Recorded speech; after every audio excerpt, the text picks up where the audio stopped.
Hi, everyone. Good afternoon or morning or evening, wherever you are.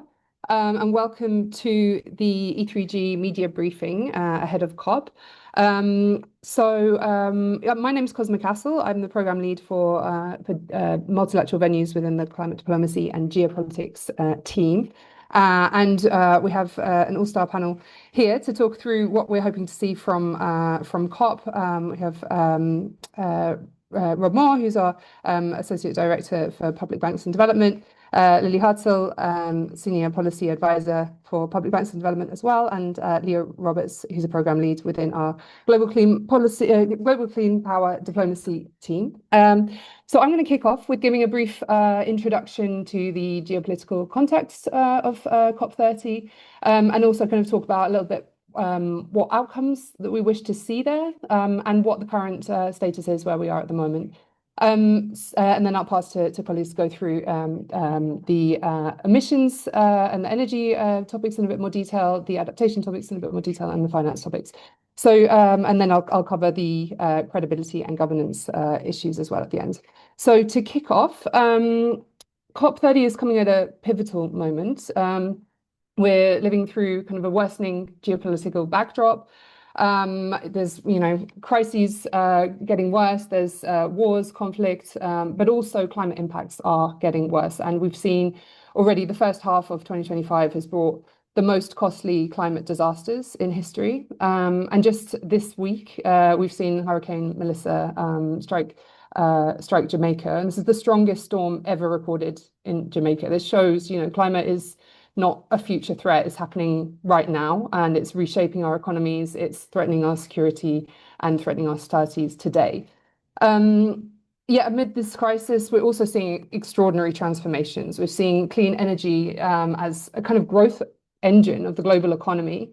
We've seen investment in renewables double that of fossil fuels this year. And really clean growth is powering growth around the world. This is happening, in India, Pakistan, China. Really, countries are investing in renewables given the economic benefits, not just the climate ones. We're also seeing it powering EU growth, with a quarter of EU growth coming from the clean economy, and the UK's clean growth, rising. Clean growth sector growing by 9% last year, while other sectors flatlined. So the economics of transition are really clear, but we need to kind of see that political momentum in line with that kind of accelerating renewables revolution. And this COP is going to be critical to show that climate action remains, central to national and global security and prosperity. We saw at the UN General Assembly just over a month ago that a lot of leaders, the vast majority of leaders reaffirmed climate as critical to their security, and also kind of something that they are committed to tackling. But despite the positive rhetoric, what we've seen in recent weeks and months is that concrete commitments are still falling short of what is needed to meet the Paris goals. Speaking of Paris, we're 10 years since the Paris Agreement was signed, and this COP is really kind of time to take stock on that.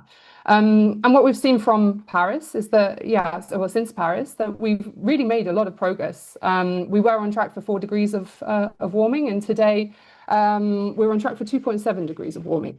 So this is a huge reduction in projected temperatures, but it's still way off where we need to be to meet the 1.5 degree goal.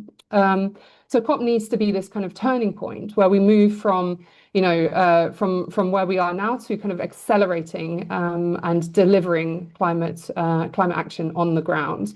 So we need to protect that progress that we've seen. We need to accelerate the action, and we need to kind of also build a system fit for the future. But how do we do this, and what do we need to see from COP that will show that is happening?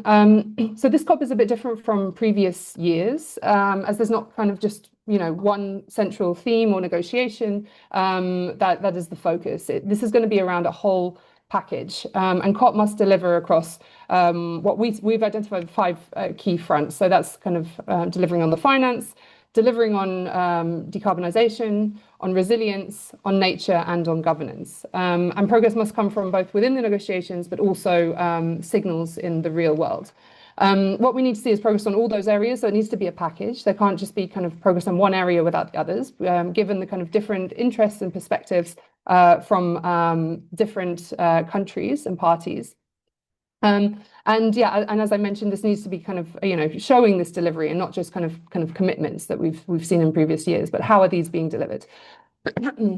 So in terms of how we see this, we kind of see this around kind of closing the gaps, as it were. So the gaps between where we need to be and where we are. So how do we close these ambition gaps? So firstly, closing kind of the kind of emissions gap and really kind of delivering faster and stronger emissions cuts. This is kind of building on what we've seen from the synthesis report that was released this week and the national climate plans, or NDCs, that countries have released over the course of the year. These show that we're not where we need to be. So how do we kind of scale that up? And Lil will speak a bit more about that in a minute.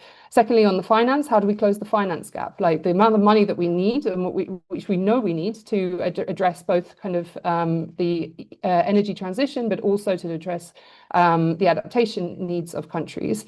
And how can the Baku Belém Roadmap that was agreed last year at COP29 show that countries are on path to mobilize the 1.3 trillion for developing countries by 2035. Thirdly, around resilience, like we need to close the adaptation gap. So how can we make sure that the finance is flowing and there's the technical support available to countries to address those impacts that we're seeing affect millions around the world. Fourth, nature and food.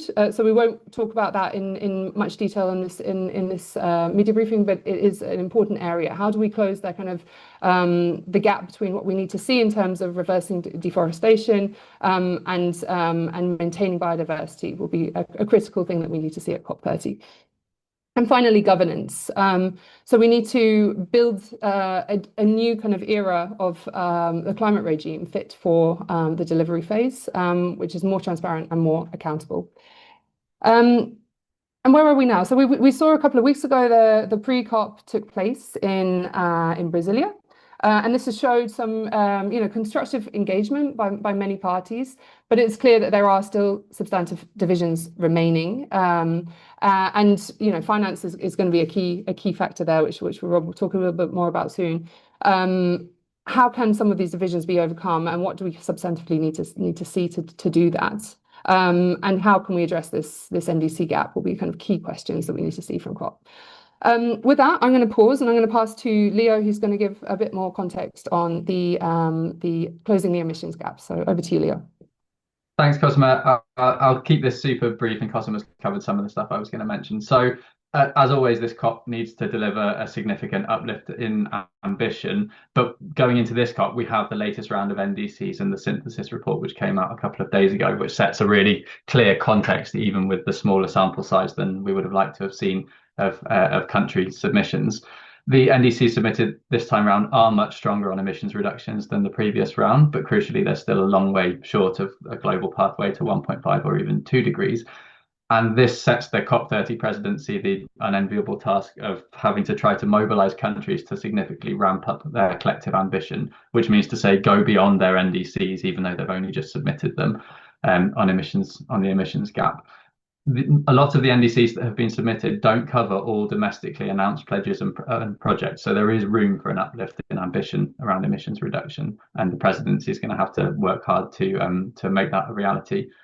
So COP29 last year was a finance COP. As Cosima said, this is not a single issue COP, but it will be a very heavily focused mitigation ambition COP. And given energy accounts for more than 3/4 of greenhouse gas emissions, this means outcomes on energy and progress on energy will be central to whether this COP can be seen to be making progress on the emissions gap more broadly. And at this point, maybe it's worth just calling back to 2 years ago in Dubai at COP28, when the global stocktake set an extremely clear framing for the energy package that the world needs to move on, with very clear goals on tripling renewable energy, doubling energy efficiency, phasing out coal power or phasing down coal power in the electricity sector, and also a very clear signpost on the need for a global transition away from fossil fuels, the first time that fossil fuels had been mentioned in the COP context. The NDCs so far submitted are deeply insufficient. It shows that countries are willing to step up on certain aspects of the energy package, particularly renewables, but not that they have internalized the need for the whole global stocktake energy package to be delivered. And at the time, it was clear the message was this is a package, not a menu, and we don't get to 1.5 degrees unless we deliver on all of it. The NDCs are also very clear that the finance element is central, that delivering on the energy transition means the provision of finance. The conditional elements of a number of the NDCs submitted so far, almost all of those from the Global South, are very clear, which links the mitigation and finance aspects that Cosima just mentioned very clearly. So quickly to break down where we are heading into this COP on the elements of the Dubai energy package. On renewables, in theory, the easiest of these, and as Cosima said, the one that has had the most momentum, we're still off track. We are looking at probably 2.7 times installed capacity rather than 3 times capacity by 2030. Strong progress in China and the OECD, but a huge gap in the Global South linked to the finance, and a huge problem with grids as well. So we're going to see grids as a major theme coming out of this, because there are huge amounts of renewable capacity that have been built but are not yet connected to the grids because those grids simply don't exist. In fact, the renewables equivalent of India and China's current entire power generating capacity is sitting built, completed, waiting for grid connection. So expect to see lots on grids at this COP. On coal, we've seen coal very prominent in previous COPs. I think it's worth restating that coal is still a major problem. It's still the biggest single emitter in the energy sector. And although most countries outside China and India have stopped building new coal, the retirements of the existing operating coal fleet aren't happening nearly fast enough, particularly in Asia and other parts of the non-OECD, although there has been great progress in OECD countries.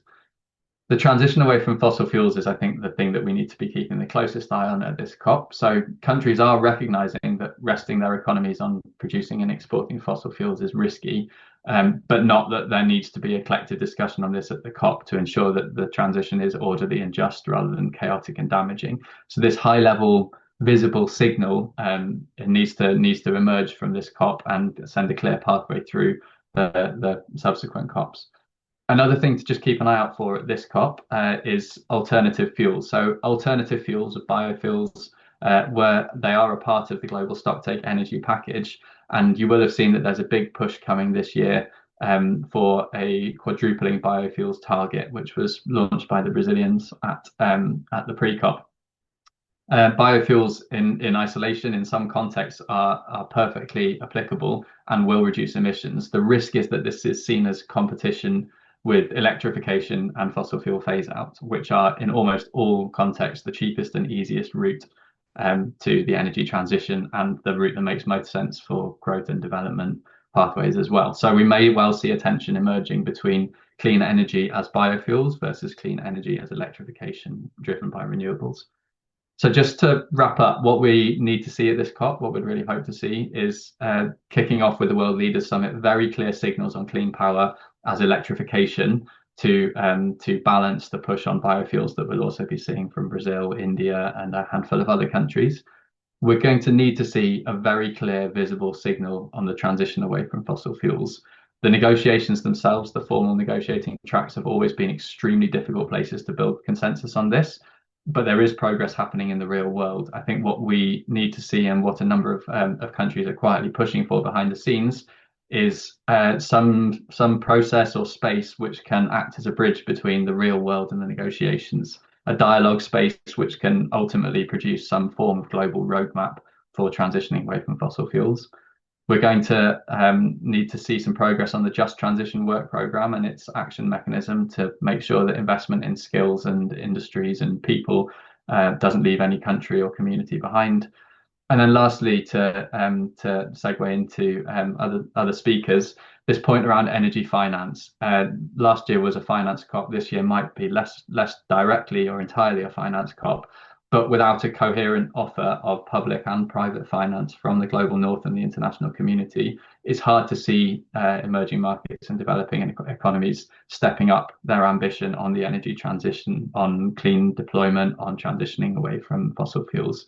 And the the solidarity of the whole COP kind of rests on this provision of finance. So unless that can be unblocked, I think we could be heading for quite a sticky situation. But the positive take on it is that if the money and the energy transition can be linked together effectively, and it can be shown that the money is available and will flow, then it could unblock both issues. So I'll stop there and hand back to you, Cosima.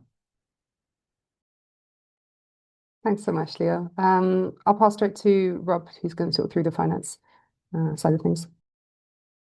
Yeah, sure. Thanks, Cosima, and thanks, Leo, and hi, everyone. Good to see you. So this COP, as Leo said, is not a finance COP in the way that last year's COP was, but every COP is, to an extent, a finance COP, because finance is always a major undercurrent, and it's very hard to convince countries to commit to things that they don't think they can attract investment into.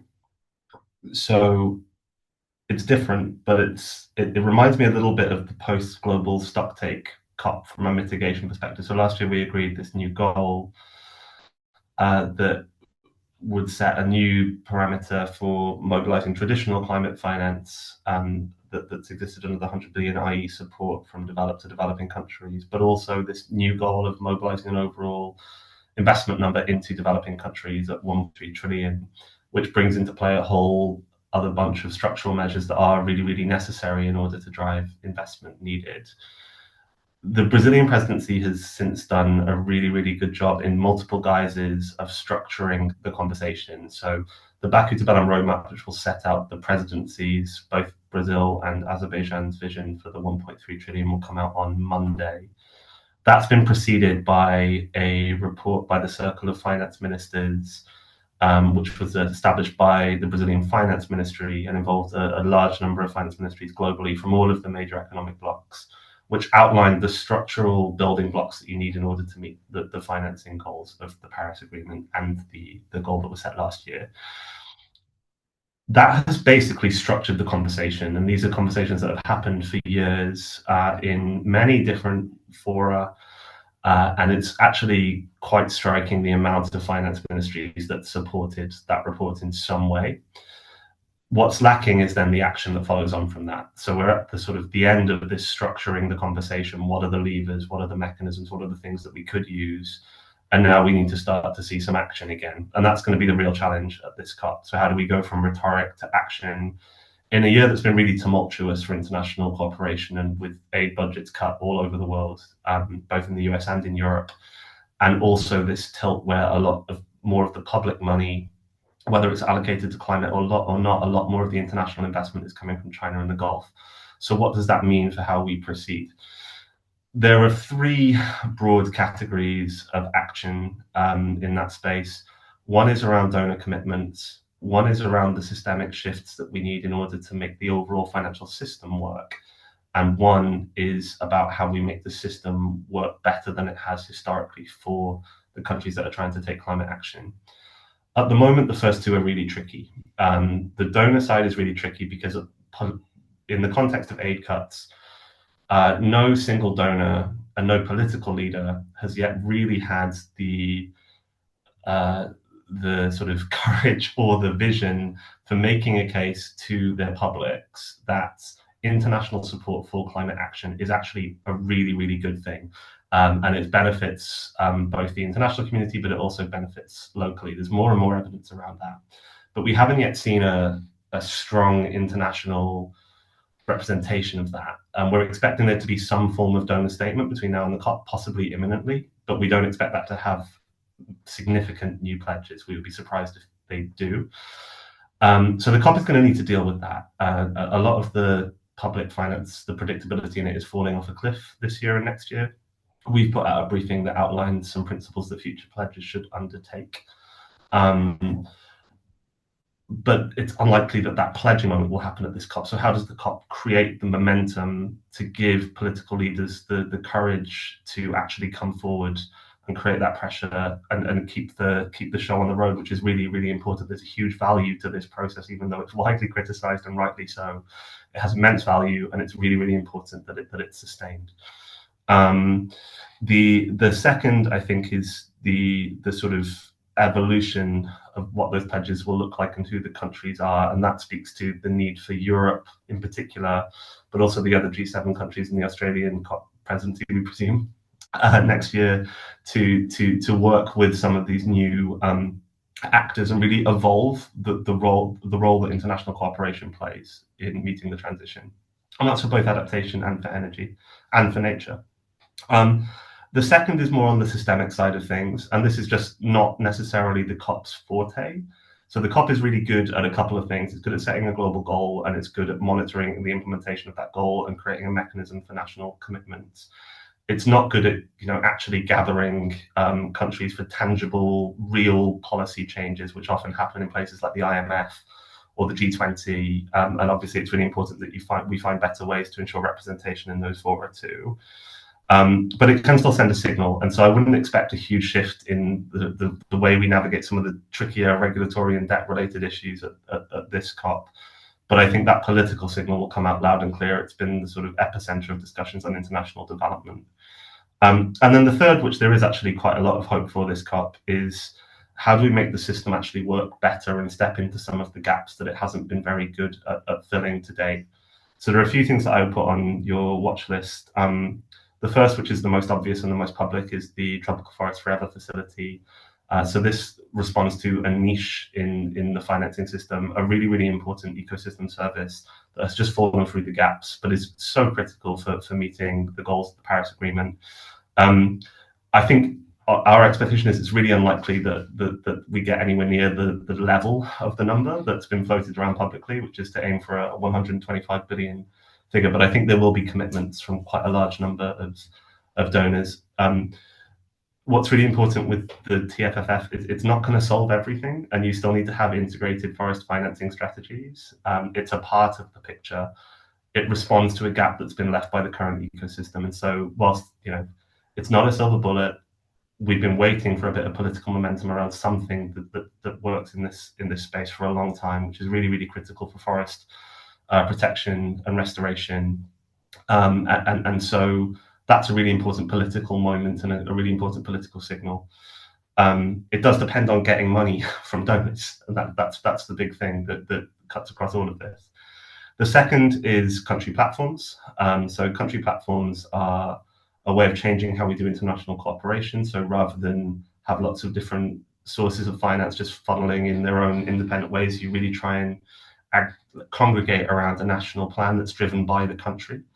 And I think that's really important for this COP, because what country platforms can do is show that when things fall into place, both between the ambition shown by a country and the offer from international financing sources, whether that's government donors, philanthropy, international development banks, or even domestic financiers, that can all add up to enhanced action. And I think it's really important that we identify at this COP there are a handful of places that are doing this really well, and they are showing the economic benefits that we would expect if everyone were to also act in a similar way. That responds a little bit to some of Leo's points on the energy transition too, but it's also equally important for adaptation. There'll be a day on country platforms on the 15th where we expect a number to show some degree of progress. But again, there's a reliance on international support to an extent, and whether or not that'll be forthcoming is a bit of a concern. And then finally, there's an increasing focus within international development on how the public banks that get government support can do more to serve as originators of projects. So how do they just go and make projects happen and then they can sell them on? And that'll be a big theme. To put some numbers on it, the Inter-American Development Bank estimate that there could be up to $3 trillion in loans just sitting in developing countries at the moment, that if they could buy those and sell them on to international investors, that would free up local money to do more ambition. And so I think there is the one silver lining of some of these things is it has invented a sort of conversation around how can we do things better. And then finally, Lily's going to talk a little bit about adaptation finance, so I won't say much on that. That's just all of those issues around donor finance are particularly acute for adaptation. So UNEP have just come out with their latest gap report, which I'd imagine most of you have seen, that estimates that's still at over $300 billion.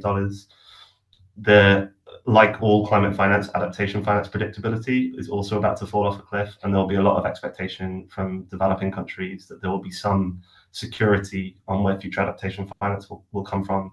At the moment, we don't think that the donors have particularly strong answers, and that will be all the more politically charged given the events going on in Jamaica. But that will illustrate that Jamaica is actually a very, very good exemplar of a country that does everything right in terms of disaster preparedness and sort of resilience planning. And it'll hopefully some of the schemes that it's involved in will provide a degree of protection and enable it to respond to what's happening better. And then that can hopefully be instructive for shaping how we can protect countries better from disaster when it strikes. But the big challenge, not to overstate, because we do need much more than just donor finance to make the transition work. The lack of confidence in donor finance will be a really, really big theme at the COP. I don't know if the COP will be able to solve it. I'd be astonished if it could. But hopefully it can set a process in motion or provide some political momentum that will see it be resolved and see that sort of politics of international cooperation improve over the next year. Just to respond to Leo really briefly, and then I'll hand over back to Cosima. All of this is also true for energy. So we are seeing an evolution in the role of public finance for energy because public finance is so scarce. But it's still really, really important that the international community steps up and helps developing countries accelerate their transition. That might mean doing things a little bit differently than what we've done in the past. It might mean a little bit more, taking a risk, a little bit less directly funding renewable energy, but supporting grids, supporting deep decarbonisation in industries. The same challenges that we're facing in the West. It's very naive to think that we're struggling to win battles with treasuries in the global north, and yet the global south will miraculously do manage to sort of fund all of these things. But the way in which that's done needs to evolve and be more inventive. And so we'll be putting out a policy briefing shortly after COP, I think is the latest thinking. But so look forward to talking about that post-COP, but it will also available at COP to talk about things on the ground. Cosima, I'll pass back to you. Brilliant. Thanks so much, Rob, for that comprehensive overview of the finance landscape. I'll pass to Lily now, who will speak through the adaptation and resilience issues. Thanks. Yeah, thanks, Cosima. Good morning, everyone, from a very rainy Washington, D.C. I'll speak about adaptation, but I am going to focus it on the finance lens, partly because that's the team that I sit on, but also partly because that's really going to be the focus, I think, of COP30. You all no doubt know that Brazil has really made adaptation a core focus of COP30, and for really good reason. One of the headline negotiations at the COP will be the global goal on adaptation, but also it's starkly clear at this point that the needs for finance for adaptation are significant. My colleagues have already referenced the hurricane we're watching barreling through the Caribbean at the moment. That's kind of throwing in sharp relief the need for resilient infrastructure as well as resilient social and economic systems. And Rob already referenced the UNEP adaptation gap report that came out earlier this year, putting figures on the annual 2035 levels of adaptation finance needed. We also know, and there's been a flurry of research on this just released in the last couple months, that the investments in resilience are worth it. Not only do they protect lives and livelihoods, which kind of goes without saying, but also the cost of taking action dwarfs estimated GDP losses. And we know that for every dollar you invest in adaptation, there's about $10 of benefits that are yielded, even if disasters don't strike. So it's worth it to invest, regardless of the kind of short-term weather and climate impacts in a particular place. But we also know that that finance doesn't just flow on its own, and we need concessional and grant-based resources to make those investments and build the kind of resilient systems we're talking about here. The private sector certainly has an important role to play, and public finance should be used strategically to help unlock private flows. But not all efforts, as you know, to build resilience generate returns that can be captured by the private sector, and oftentimes the most vulnerable countries don't have access to private capital or don't have the ability to repay loans.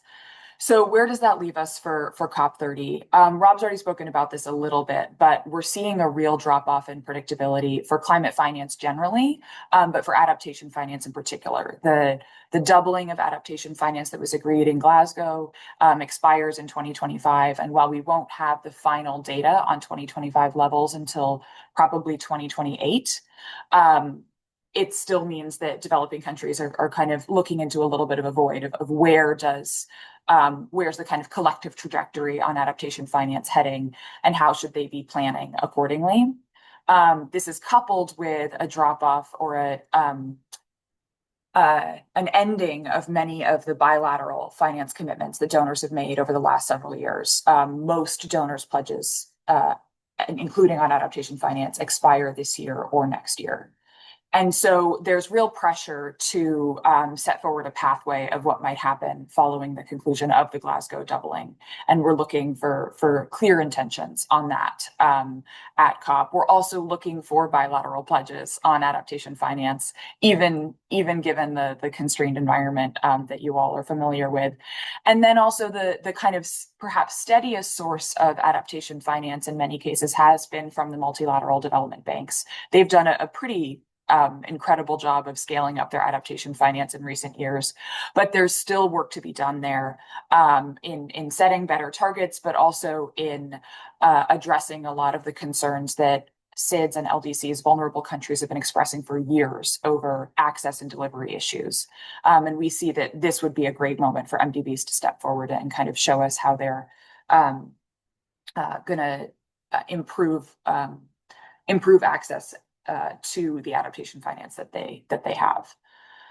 The other elements of the negotiations on adaptation and finance in particular, we'd like to see it integrated across decisions happening at COP. So I think things to be aware of are the Baku to Belém Roadmap, not a negotiated document, but it will be important that adaptation finance is kind of front and center there, and that we don't forget about it as we're thinking about all of the mitigation needs. Adaptation finance should feature in the 21C decision as we're thinking about Article 21C as we're thinking about how to align financial flows globally with the goals of the Paris Agreement, one of which is to build climate resilience.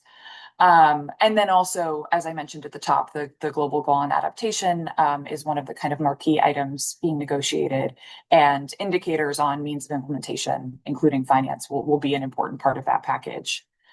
And then finally, outside the negotiations, as both Leo and Rob have talked about in their respective areas, we're going to be looking to see evidence of adaptation investments that are already happening on the ground, and be that kind of initiatives like insurance pools, the country platforms that Rob mentioned.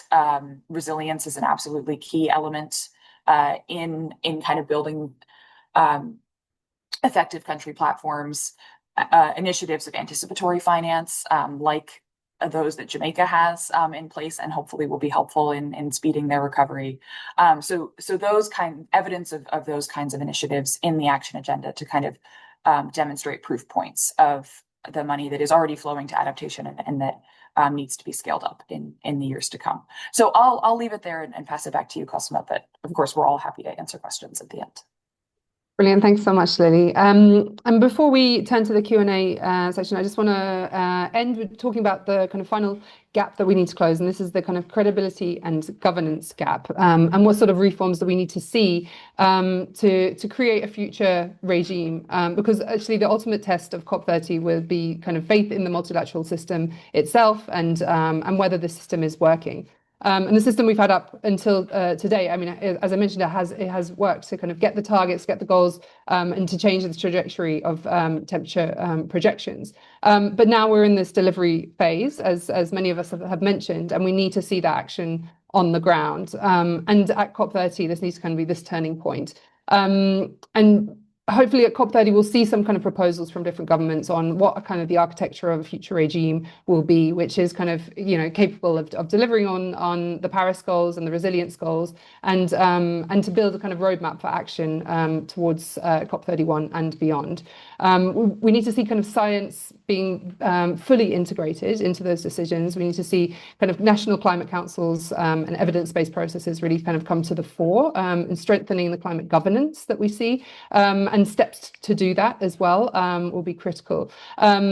And then we also need to see, as a number of my colleagues have mentioned, the action agenda, which the Brazilians have kind of realized and put a lot of energy into this year. This really needs to kind of show how real world action is delivering results, and what that action agenda will look like going forward, to ensure that that real world actors and real world action is being captured and accelerated and supported, and really kind of commendable kind of approach from the Brazilians to align this with the goals of the global stocktake.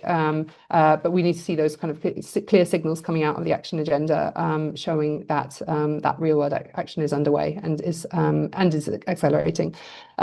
Finally, also we need to kind of see, what other forums are there that can be used as places to address some of the issues and sticky kind of topics that come up. And one is with the Brazilian proposal of the Climate and Trade Integrated Forum on Climate and Trade, as a kind of venue for discussing unilateral measures and how to engage on trade-related issues, and how this can also kind of serve to further that dialogue and bridge some of the divides that we've seen in areas such as that. So we'll wrap up there, and thanks so much to all my colleagues for their interventions. But we can open up to questions now on any of the topics that we've discussed. I see that there are a number of questions, Leo, in the chat already on the transition away from fossil fuels. So maybe you want to come in and answer them together. Yeah, sure thing. I think I can combine them all. They're very good questions. So to the first question, you're totally right. Correa de Lago has been very clear that there is no appetite to reopen the negotiation of language around fossil fuel phase out or the transition away from fossil fuels. But we have seen a lot of references to both TAF, transition away from fossil fuels, and fossil fuel phase out. Brazil's own NDC referred to, I think it was international work for the definition of schedules for transitioning away from fossil fuels. Marina Silva, the Brazilian environment minister, quoted at London Climate Action Week saying, perhaps we can come out of COP30 with a mandated group that can trace the roadmap for this transition away from fossil fuels. Lots of other mentions from Marina Silva and other figures involved in the Brazilian presidency. So there are a number of hooks there. And the question is, what would the transition away from fossil fuels outcome look like at COP? I think it's important to recognize that there's very little room within the consensus-based negotiating tracks for this. So we're very unlikely to see something where every country agrees to a pathway or a roadmap. But I think what is being pushed by a number of countries and progressive actors is that there needs to be some form of roadmap globally. There needs to be something that recognizes countries have their own pathways and some are more advanced than others. And there needs to be something in the middle to tie these two things together in terms of justice and equity. And the crucial thing is none of those things will be announced at COP, but there might be recognition that some form of process is needed to create those things. In much the same way as the Baku to Belém Roadmap last year, or actually the trade initiative that Cosima mentioned earlier, which is explicitly designed to detoxify an issue that can't move in the negotiations and take it out, bring in expert inputs from the the International Energy Agency and the IPCC, allow countries a space to talk to each other, and then produce documents, potentially a roadmap of some kind or a set of inputs to feed into the negotiations through the coming years, through next year's COP, and then ultimately through to the next global stocktake. So the question as to where this lands is an interesting one, but I think we could look for wording in the omnibus decision, which comes out at the end of COP, or is likely to, which is sometimes known as the cover text. There could be room for it to land in some of the negotiations tracks as welcoming the need for a space or a dialogue, which could contribute to the creation of a roadmap. It's all very kind of COP language fiddly.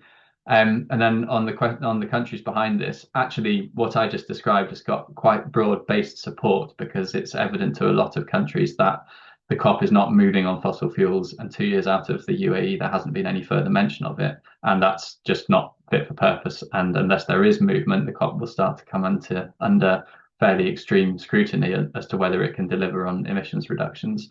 The countries pushing this, there are obviously those who are more behind the scenes and those who are more open. There are the references I just mentioned from Brazil. The European Union have mentioned the transition away from fossil fuels and the need for a space to make progress on this through their Global Energy Transition Forum. The High Ambition Coalition statement, which came out in New York and was backed by the UK and Germany, other members, made explicit reference to the need for cooperative efforts to supercharge the transition away from fossil fuels at this COP. Colombia have been very supportive. You may have seen that they announced a conference next year. The Swiss have been open about this, and then there are a number of other countries, particularly from Europe, but a few others from around the world as well, including small island developing states and AOSIS, who are very supportive and actively driving the idea that there should be some sort of space dialogue process which could create a roadmap to transition away from fossil fuels. Whether it will land is very open to interpretation, but the heat is definitely increasing onto the Brazilian presidency. And as I just said, lots of parts of the Brazilian presidency are very supportive of something like this. Hope that answers the question, but I can come back if not. Many thanks, Leo. But yeah, that's great. Do chat in add any other questions into the chat. I see there's one on the US, and I mean I won't speak too much on this, but just to say, I mean the US, it's not clear yet whether the US will attend COP30, but if they don't, it will create space for other countries and regions to play a more visible role in shaping this next phase of collective climate action, and also. Many US states and private sector actors do remain committed, and many US states will also be present at COP. Yeah, I mean, we see for a lot of them, it's it's a kind of economic imperative to continue their climate action, and it creates jobs and strengthens energy security. So yeah, I think we'll continue to see a lot of action from US states, and whether or not the US attends or not.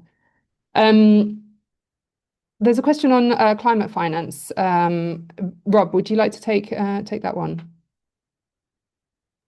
Yeah, thanks, Cosima. I might also just comment on the US really briefly, just because I was a EU and UK delegate during the previous US departure from the Paris Agreement. So, just on the legitimacy point, I mean the US is just over 10% of global emissions. So the COP without the US is still a greater share of global emissions than the G20 with the US, so I think it's still the most inclusive intergovernmental setting with the highest level of representation. It's obviously a shame if the US aren't present and aren't able to contribute, but I don't think it defines the legitimacy of the COP. Would be my one point just to highlight. And the US, just so people know, will still be in both the Paris Agreement and the underlying convention at the time of the negotiations. On climate finance, so there was a question from an anonymous on whether or not there were any positive signs on climate finance. I don't know if you caught my opening remarks, but most of those I would say are positive signs on climate finance. So what we don't have and what we would like to have is a whole bunch of governments coming forward with new commitments to increase financial support. The absence of that does not mean there aren't positive momentum building things that this COP can deliver. So you have the Tropical Forest Forever facility, you have this burgeoning agenda on country platforms, you have a lot of things that the international architecture that's intended to deliver climate finance to those who need it most can do to be a lot better and a lot more effective, and some good things to that effect. We would like that to be paired with there being more new money, because that means all of those things can go a lot further. And there is a lack of leadership, and that's deeply unfortunate, and it's not in the interest of political leaders to not step up, because the entire logic of the future clean economy is predicated on global action. And for global action, you need global investment, and that benefits everyone. But that doesn't mean there's nothing good. So it creates a really big challenge, and hopefully we see a reversing tide of this sort of reduction in public budgets as soon as possible, and some first signals on a sort of newer narrative around international cooperation at this COP.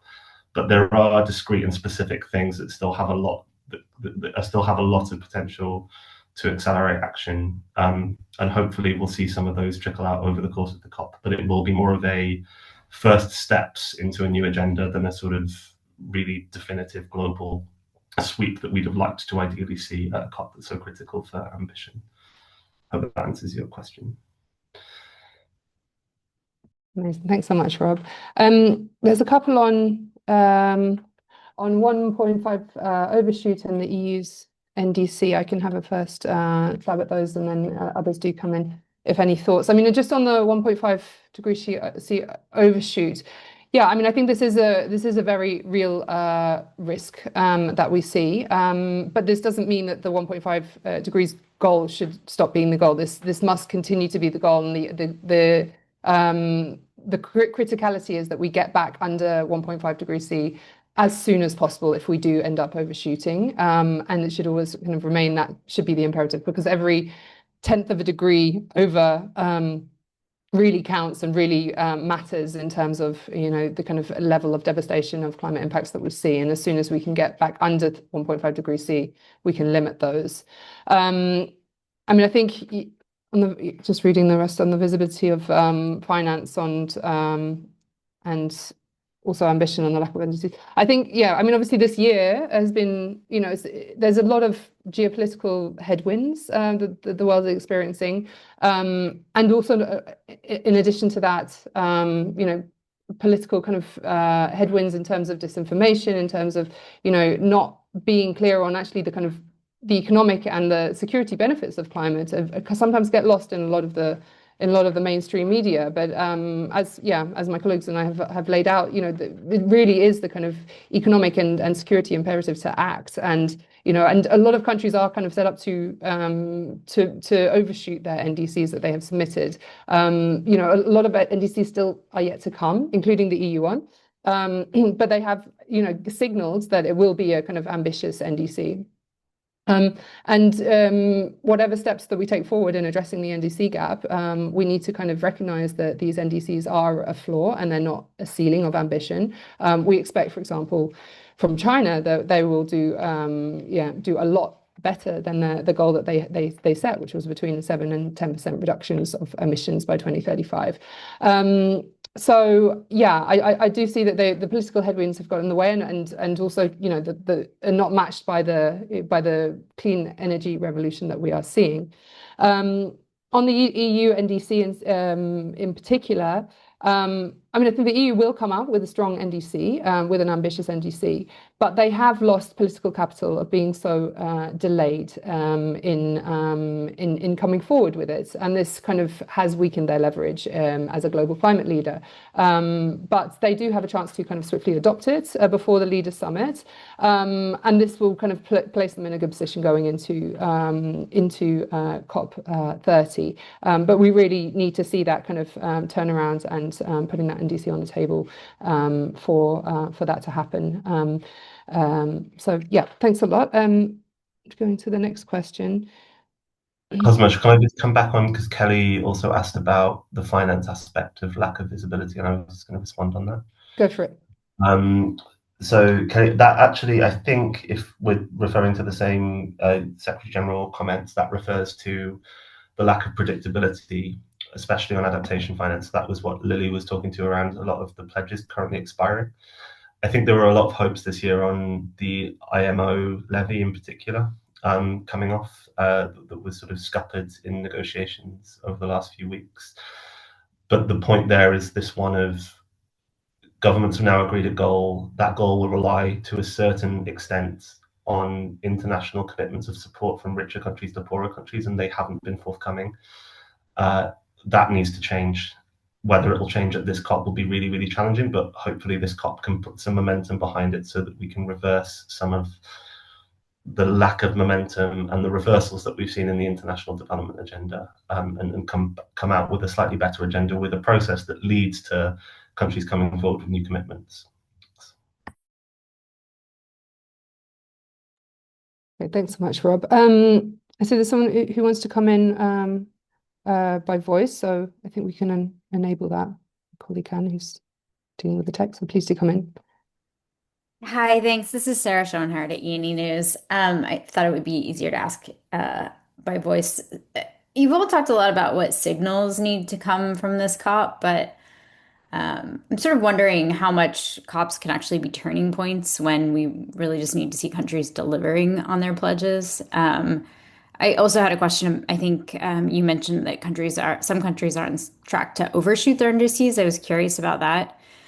And sorry, lastly, but in terms of an outcome from this COP, it seems like there's a lot of pressure for countries to respond to a lack of ambition. I'm wondering how much that will feature in the conclusion of COP and whether that might set things up for a bit of a fight in the final days. Thanks. Thanks so much, Sarah. I mean, just on the overshoot, I mean, the one example that I mentioned around China, who are on track to do much more than what they have said, and obviously they represent kind of quarter of the globe's emissions.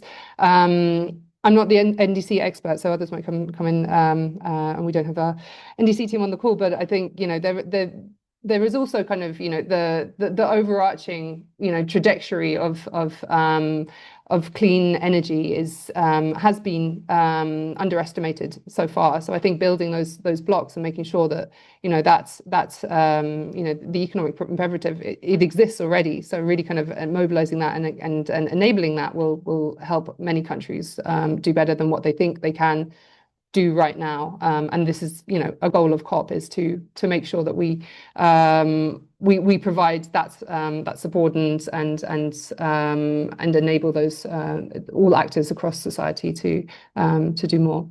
But I see that Rob and Leo have their hands up. So Rob, do you want to come in? Yeah, thanks. Leo might say more, but briefly on the overshoot point, I would also just, whether or not a country is on track to overshoot is almost an impossible thing to say right now, because these are NDCs that are in the future, and the political trends and the economic trends and the technological trends that inform whether or not they're achieved are in the process of becoming. So it's more about the signal. I would say there's a history of certain large economies, including China, pledging commitments that they know that they can deliver, that we then generally assess they're capable of moving beyond, and that has historically been weathered in the actual sort of historical evidence of China's NDC, for instance, and China's climate commitments. I also just wanted, on Sarah's point on the utility of the COP and the lack of tangibles. So I think that there is this fundamental question of what a COP is, and a COP is a gathering of, at its heart, the negotiating process is a gathering of countries to agree on the very basic framework of where we're at in a way that can achieve consensus. That is never going to be enough to drive the ambition that we need, and the negotiated outcomes are never going to be really at the vanguard of global ambition. So it's what happens around them. So I think part of the holding together of multilateralism, which is really important to have a system that countries can come back to, that all countries can be represented at, is one thing. Then what happens outside the rooms to really drive that forward is another. So there are tangible things outside the rooms. I do think we need a better narrative around what the COP process is. Like the COP process itself is really actually very, very, very, very critical, even if it's not highly effective, to enable all of the effective things to happen. And that's not something that we always get right. But I just wanted to come back on that. And we recorded the call. I do go through earlier, I won't repeat them now, some of the tangible things on finance, like TFFF, particular funds, country platforms. There are specific things that not necessarily at the scale that we'd like, but there are specific things that will happen. I'll leave it there. Thanks. Thanks so much, Rob. Leo, do you want to come in? Yeah, sure. Rob said a lot what I was going to say, but I think it's a really good question around signals versus the COP as a place for aggregating evidence that countries are making movements in the real world. And the NDCs are almost a test case on this. So we've seen lots of NDCs where countries they're going to overshoot probably because what they've set in domestic law and policy and regulation is not reflected in their NDCs. And that inside outside the COP space balance is a really tricky one, where you want countries to show as much ambition as possible in their NDCs in order to create the sense of surround sound and pressure on all countries within the negotiations. But I think it's also just worth noting that over the last however many years, we've seen almost the kind of death by pledge, where we've just seen so many new pledges and commitments being made that they've kind of become devalued. And it's got to a point where this COP really needs to start demonstrating that things are happening in the real world. And that's, as Rob said, not a negotiations problem. That is a problem of narrative building and evidence building and aggregation. And that's what the Brazilian presidency are trying to do through the action agenda. They're trying to build this full sense of what's happening at a country level, at a regional level, in order to be able to show where we are, to create the surround sound that then helps the negotiators feel more comfortable to say, actually, maybe we could move a little bit further on this. Now, whether that actually has the desired effect, I think it remains to be seen, because the action agenda which is all the stuff out at the COP but outside the negotiations, has exploded into something so huge that it's very hard to work out whether it will do what it's meant to. But the intention from the Brazilian presidency is the right one, and we have to hope that it can be used effectively. Thanks so much, Leo. I don't think I see any more questions in the chat. There's one more on daily announcements on coalitions on methane, forest taxes, etc. But isn't that an issue regarding transparency and accountability? Would anyone like to take that? I'm not sure. Yes, in short. So there is a proliferation of things outside the COP, which in a way is a good thing, because again, the COP has its limitations, and as Leo was also saying, it's never going to be the full driver of change. Obviously, when you have things outside the formal process, it does create accountability issues. There are issues of greenwashing in the world. There are issues of pledges that never get fulfilled and nobody ever knows. That needs to be avoided. There are also, the COP does have a transparency framework, and this is one of the things that it provides a function to. So every country has to report on its action and needs to keep up to date its greenhouse gas inventory. And so those things allow you to check if in aggregate those things are happening and that they're having a difference. And that's really, really important. The more accountability that there can also be around some of those proclamations of action outside the formal process, the better. And that's a sort of ongoing political economy challenge, I think, and one that it would be good for the action agenda to take up a little bit more. How do we make sure that when we're making all of these lovely pledges every year that sound really nice and get us some good headlines, they're actually followed through, and the people that make the commitments are accountable if they're not? That's a big question, but hopefully one of the values that the intergovernmental process serves is that at least at national level, there is a means by which you need to report what you've done and capture economy-wide emissions, and that's helpful. And same goes for climate finance, actually. So there are processes that you need to report on climate finance under the COP, so that civil society can actually interrogate whether countries have done what they said they were going to do. That's hopefully not a perfect answer, but hopefully gives a little bit of what you're after. Thanks so much, Rob. And looking at the time, we're reaching the end of the session. So I just want to thank everyone for all your questions, and also thank my colleagues as well for all the contributions. And just to let you know, we're available. All of us will be on the ground. Some of us for the 2 weeks in Belém. So do get in touch with our press team if you want to talk about anything in more detail, if you have any follow-up questions, or if you want to connect on the ground. And yeah, we look forward to seeing you in Belém. Goodbye.